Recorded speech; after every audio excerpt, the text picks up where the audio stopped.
Bonjour, je suis Oumar Ndir, chef d'entreprise. Je suis également le président du syndicat professionnel des entrepreneurs de BTP du Sénégal et également membre de la fédération, la future fédération nationale du BTP qui est en train d'être constituée avec le syndicat SNBTP. Un grand sentiment de satisfaction. Nous avons été très tôt associés à ce salon par la direction de la prévention des risques professionnels et par sa directrice, Mme Diallo en particulier. Elle est venue nous expliquer les enjeux et l'intérêt pour le secteur privé de prendre part à ce salon qui est axé autour de la sécurité et de la santé au travail pour le secteur du BTP.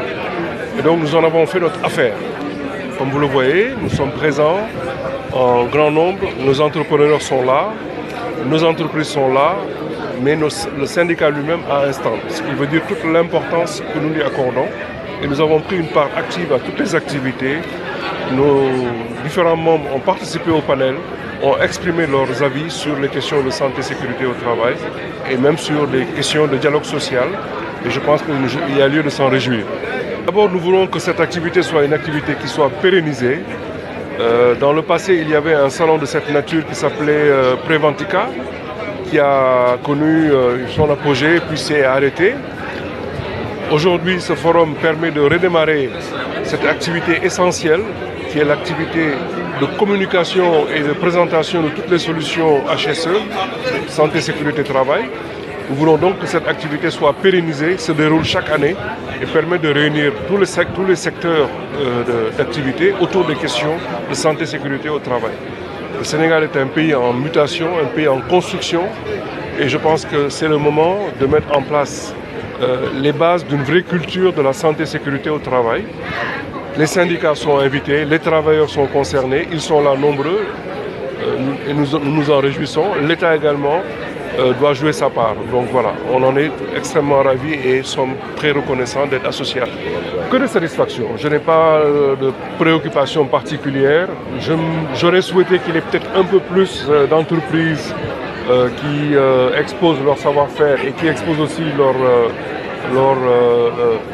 savoir-faire en matière de santé et sécurité au travail. Mais sincèrement, j'ai plus de motifs de satisfaction que de motifs d'insatisfaction. C'est un syndicat, alors nous sommes un syndicat du BTP affilié au CNP, le Conseil national du patronat, mais il y a un autre syndicat, le SNBTP, qui est présidé par le président Kader Ndiaye, et le SNBTP est affilié à la CNES.